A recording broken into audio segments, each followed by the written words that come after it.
Hello everyone. Um, okay, that was a bit awkward. Hello everyone, welcome to another video.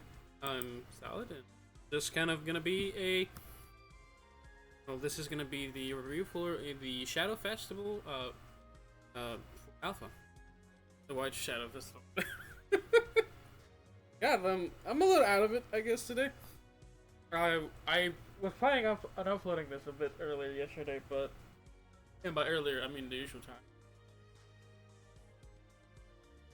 But ended up getting a little bit of work fatigue because I had proper work day the other day, and it was a lot more painful than I expected it to be.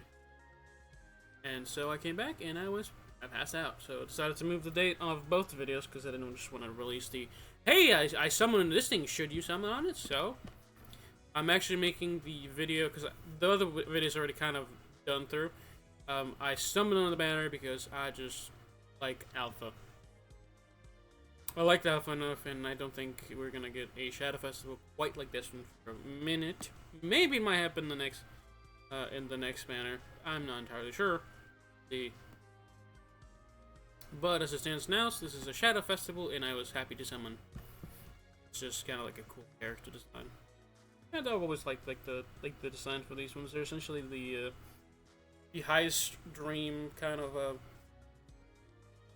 outfits that come out from it.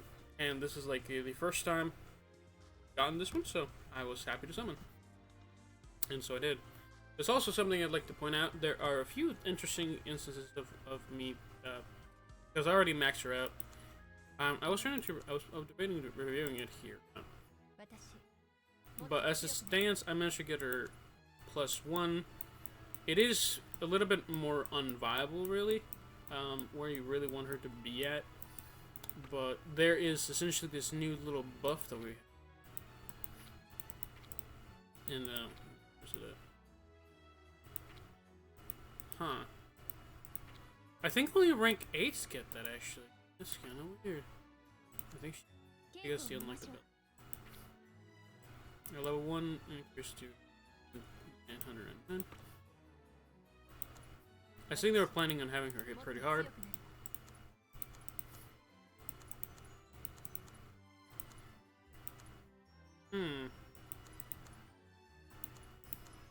Yeah, refract rate is kind of a good ability. I think it's unlocked in the second one.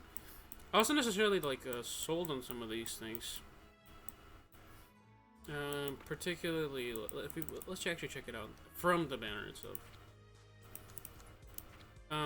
The ability that I have here is not necessarily great as a base. 2,000 damage on enemies, I think is relatively high for like a regular DPS. The problem is it has no skill effect until you actually get her awakened, which is a little bit of a flaw that I saw. And I saw it like just now because I didn't really pay too much attention to it because I think the outfit really sold me on it. So I was like, okay, I'm gonna summon on it. The charge effect really was kind of what sold it to me because like essentially what it causes according to itself, right?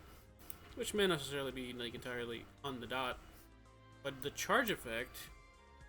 This buff skill increases the damage limit and damage inflicted once in technique based on the total charge stacks. Actually, we can actually see here.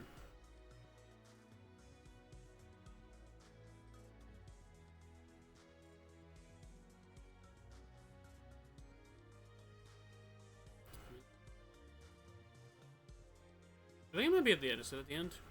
Oh! Hold on. That's kind of crazy. I know what this does now. Okay. So we have demon power. I actually know what demon power does now. That's kind of actually really broken. For each stack, raises damage by 50%, crit rate by 50%, and speed by 50%. I'm sorry, what? Okay. That's actually good. The charge effect is the buff effect multiplied.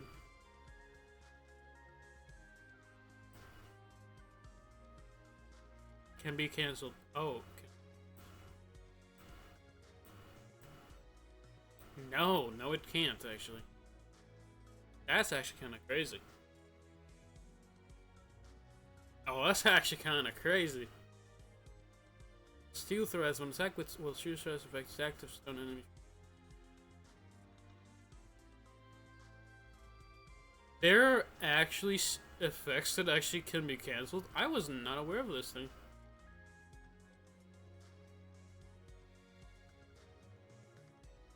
Even a Mystic Power has a debuff effect on it. Changes the power and effect of skill based on attack, not. That's kind of crazy, actually.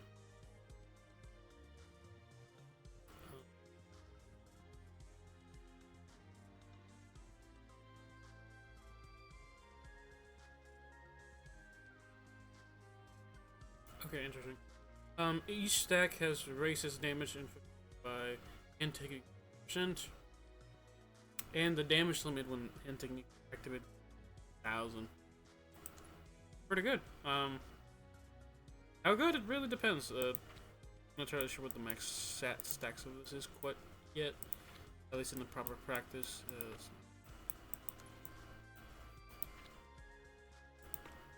Okay. That is something I didn't really notice. That's kind of neat to know. Oh, so I have the first skill Awaken to level 1. Doesn't necessarily that undoable as the effect. That's not that bad. The Awaken Hand Technique one is really important, and it's actually more doable. Since I'm almost there, really, it's not that bad. Though it is peculiarly expensive. I really wanted to get, I think... I would love to have gotten number 5, but this is like way too far. It's doable merely because she's a Shadowfest, and Shadow Festivals tends to have like the whole, hey, I'm a festival unit. You gotta invest on me, right? Right? And so that's kind of where the pitfall goes, and it's a little bit obnoxious. But yeah. So I have skill number 1 awakened once. So the base effect on it is raises attack by 20% seconds and further grants charge times 1 for 60 seconds, which increases your damage output by 10% and increases your damage cap by 10,000.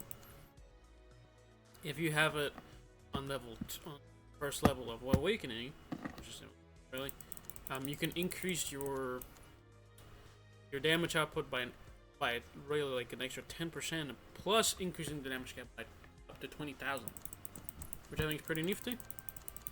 20, nearly 30%, not bad. Perfect lead. I think that one's unlocked on level Awakening Stage 3, I think. So the Awakening skills, like, since they're like base, they're pretty like regularly like good. The reason I wanted to have the special ability, or her passive, is because I think it's absolutely insane. And I checked this out. Now there's abilities that increase your crit rate a bunch, but this is just a passive ability that raises everybody's crit rate by 15% as a base, which is crazy. Raising it by another 10% if you have awakened twice, which is why I'm upset. When you awaken it, right? Which is why I was upset when I found this out. Which, by the way, it increases the charge from 2x to 4x, which means you get double the boost on stats. So you go from 20% to 40% while you're using it. Instantly have 40k extra damage cap, which means you can probably hit higher numbers than anybody else, right? So that means that she can hit harder than most people, have instant boost to her own skills, like out of the get-go, and she has increased crit rate out of just the get-go, which is crazy. And I'm not coping. This is not bad decision making. The fact that I invested 64k on it, I swear it's not. This is generally relatively good. I do like the skill effect. It's relatively nice. I think I've seen some that do more than her. But I was very intrigued by the charge effect, so I kind of went with it. And it's actually like I was actually not aware that there's like a tab on like the effects before. Probably should have checked that out before I even really summoned.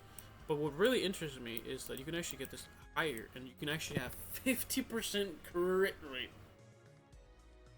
You can crit half of the time, not even including, by the way, that she increases her own damage by 50%. This skill effect is crazy. I really, because put like this, right? So I have a putting her max thing with her passive gives her about 35% crit rate for me right now. But if I got it to the awakening stage too, my half my team, or all like my entire team, would have 50% chance to crit. All of my team would have 50% chance to crit. All of them.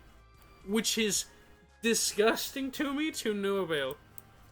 I actually wasn't aware it actually went up to 25%. That's actually disgusting. And I mean it. I can awaken it right now, but like, holy. Yeah, the skill effect is pretty nice. The awakening, the skills are relatively pretty decent on their own. She is acting like as a DPS, like as well as a. Cause here's the thing, right? She's not like a lot of the DPSs that really do what a lot of what the a lot of the support characters have done, and they're starting to do.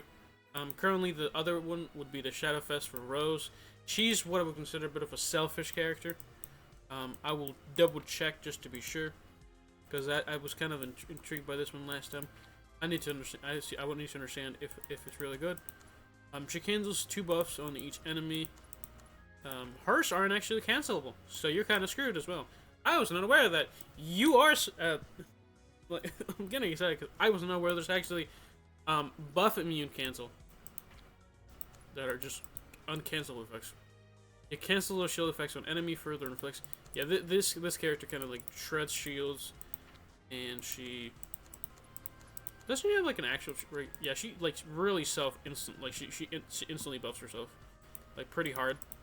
The problem is like she's really selfish, and she also shields. She's like a self-shielding character, which is kind of ironic given the fact that she breaks shields. She also does a lot for your party. At the start of wave, reduces damage inflicted for all yellow elementals, it rates allies by 30%. If party with 4 or more yellow elementals, allies self-included, so it increases your party's damage for all yellow elementals by 30%. Further recovers SP by 300% if party with 5 elemental allies self-included. This also goes up to 40%. So her passive is relatively nice. I think it's her weapon and her regular skill that really hold it for me.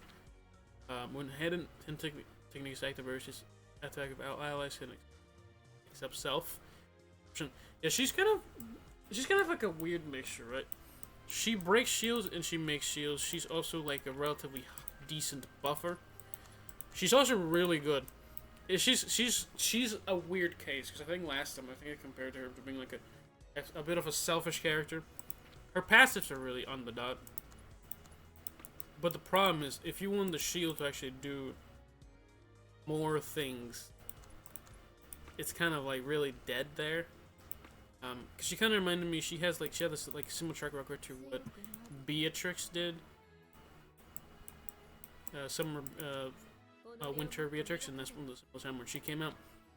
But her whole meta for her is like she reduces damage from they're taken from allies as well as. Oh, that's kind of okay. That man, I watched. Oh, yeah, I have her. Some of the skill effects are actually really crazy when you're actually maxing them out. It's really sad that but I digress. Yeah, so she Beatrix on her own is really good. Her weapon is like the biggest thing for her, because I believe her weapon actually causes everybody to be shielded. Receives 30%. I don't know. Where's it? Special ability, Holiday Frolic. This is just her wage. No, it's definitely her weapon. Her weapon actually causes everybody to get a shield.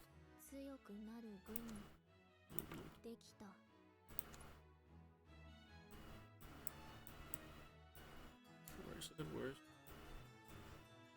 Oh, no, I skipped it. Where it is? Cyrus. She should be level 5. Where is it at? I'm missing it. I might just be missing it.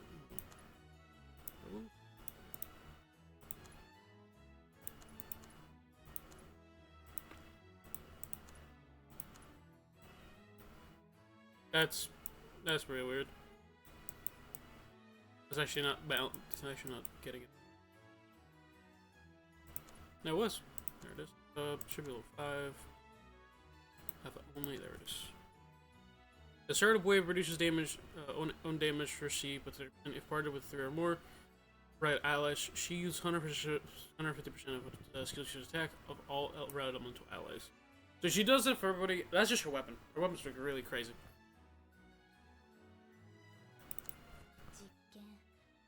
And that's what I was gonna sold on her. But for Rose, she's a relatively good, like, she's really good in Dark Knight Duel. Because she can, since she has shield herself, she actually can last a little bit longer by default. And she's also like really good DPSer, like general. I don't know if I remember this thing, but like she's like really good. Like on her own, she's crazy. As an ally, it really depends, because her passive is crazy. Actually, looking at her passive now is crazy. Can I remember Moonlight Path? Is that really hard to get? Awakened special ability. It's actually not that bad. It's like number 2. It's really easy to get, comparatively to other things. Yeah, so her stuff is not that bad. Her hidden technique is actually really decent. Cause I don't think does she have a default effect with the first thing? No, she doesn't. That means that this is kind of worthless until you get this, at least, which is relatively easy, quote unquote easy. Since it's Shadow Festival, you're bound to invest in one of these characters. The problem is really investing on the right one, and the problem is her passive is locked behind number 2. If you want one. Even a Shadow Festival that's good from the get-go, there are some that are not necessarily her, because hers is really dependent on having her maxed out at level 1. But her overall skill use is relatively decent. Her weapon choice is pretty good. But she's like a bit of a mixed batch. Yeah, this is like part of her like awakening hit. This is part of her like her ultimate is the thing, right? So her weapon's not great. So when Hin technique is activated, that means whenever she uses her ultimate, right? You get a 20% boost to your attack for everybody, which is not bad. It's like really used for the rest of the matchup problems. Activating that may either be your death sentence or you might be a little too late for it. Some of them are really good. Damage cap on this character would probably be really good for certain guild bosses, monk things. But yeah, generally her kit is really solid. No pun intended.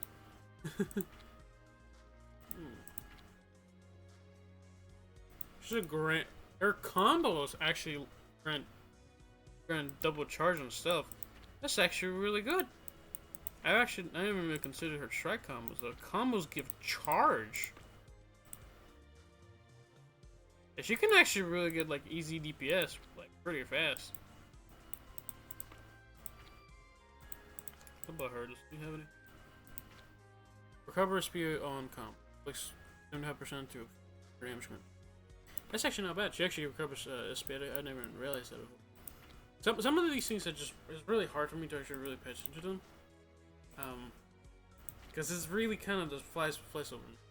But yeah, Alpha is a solid choice, I think personally. It's a really interesting character.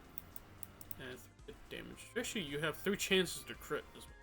That's also what that means, right? So whenever I believe that's what it means. Typically, this is what it means in games.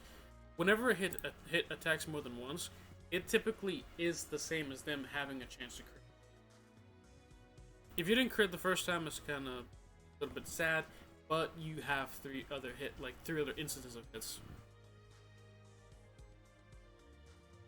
I will likely be testing this out later. I will be uploading a kind of like a magic gear overview, because I was actually planning on increasing the quality of my weapon for Alpha, and I was gonna recommend. But yeah, I don't want to get too long, but just. That's already for a moment. But yeah, if if you want to take a look at the characters and you want to make your choice for yourself, I think personally Alpha's a relatively like decent like linear choice. Like increases really nicely.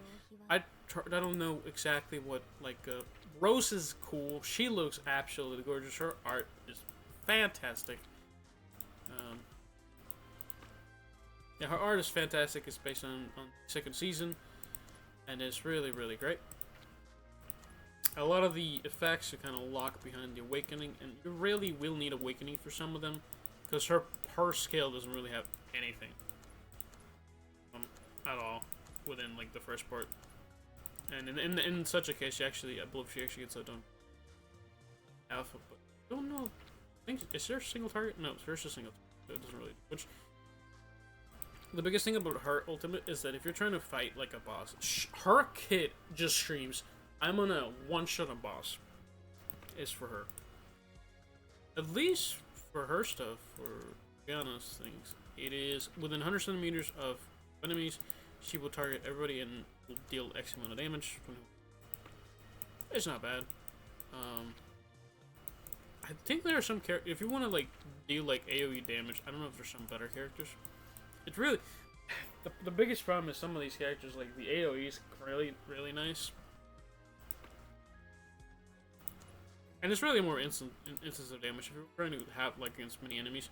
She's really part of the integral to your team.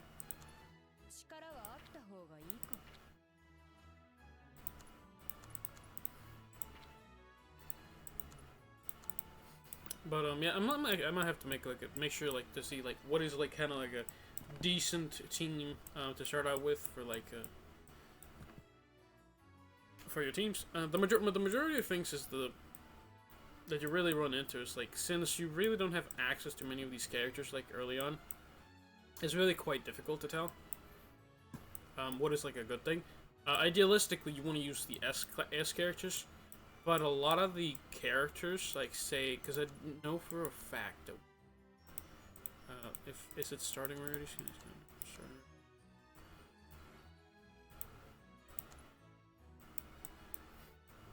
Yeah. Okay. So S. I promise, like if I had some that are like started like that, it won't. Because I think she started out as a different stage. I have to double check on this because I'm not entirely sure. If I go like this, yeah, it's kind of weird. Yeah, if I might just be blind, I might just be seeing it. But yeah, some of the characters are really dependent is the main thing. I think, for example, some of the festival characters, some of the not festival, like New Year's event characters, some of the like the Valentine's Day, some of the Christmas event characters, they're kind of necessary to each other, but they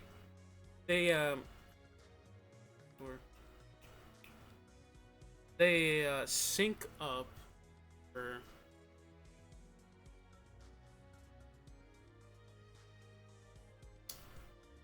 It's hard to describe the word, but I think if you got it, put it in the comments, I guess. But her stuff is really dependent on it. Or not her stuff, but like some characters are really dependent on it, and that can make or break a character. If they're just by default really good, then it just ends up being there. Her stuff, for example, you need like yellow elementals. If you want to pair her up with other characters, that may not necessarily work. And it's may end up being like a bit of a detriment. I think, actually thinking about it, some of the characters this one actually works with everybody. Which if you're running a yellow based team is actually kind of a really good thing. Because you can actually run her with Shadow, for example. End up just like a great team roster. And that's kind of how it goes. Some characters are more dependent on the element base of them. And end up being like really game breaking, and you end up really getting like what's the word? Because actually even thinking about that, so her passive does not actually work if you are on... Yeah, her passive actually does not even work on Knighthood. Not Knighthood. Doesn't even work on Dark Knight rule. You don't have more than 5 people. More than 3. So even with that standard, like, some of the characters will get, like, kind of, like, thrown out the bus because they don't actually meet the requirements that their own skills need. And, like, I think the primary skills for these two is really good. This one and this one. So she can go against herself and kind of cancel herself out, but if she goes against somebody that has, like, shield by default and she breaks it, she's really good.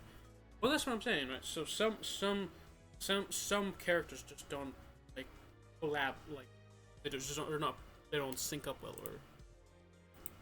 Hold on, I can really look up the word. Okay, I found the word. It's just resonate. It don't resonate well with each other, essentially. And they just kind of end up being detrimental.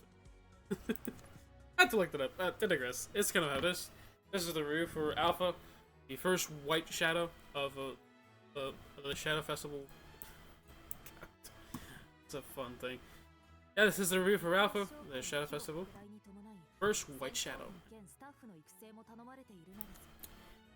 Yeah. If you enjoyed it, you guys give it a like. If anything, I hope you found this informative before you make your decisions. Take a look at the other Shadow Festival if you're making decisions based on that. They're both really, really decent. They're very peculiar characters, and they have different uses. Curse is a little bit more kind of generalized use, and she's like really cool. As is Rose. I like both of them, but I couldn't give up on Alpha. Rose is one of my favorite characters as well, so it was kind of an odd decision to make. I would love if there was like more than just one character, because it just kind of, again, having one particular character be on one particular banner is kind of always a little bit upsetting. I'm like, I'd love to get this character, but either I choose the old one or the new. And you have a choice every so often. Where my issue always come in. And it's really hard to get gems in here nowadays. It's like, I think if you complete the other stuff, yeah. I'm not gonna talk because this talks at that point. Y'all have a good day and stay solid. Goodbye.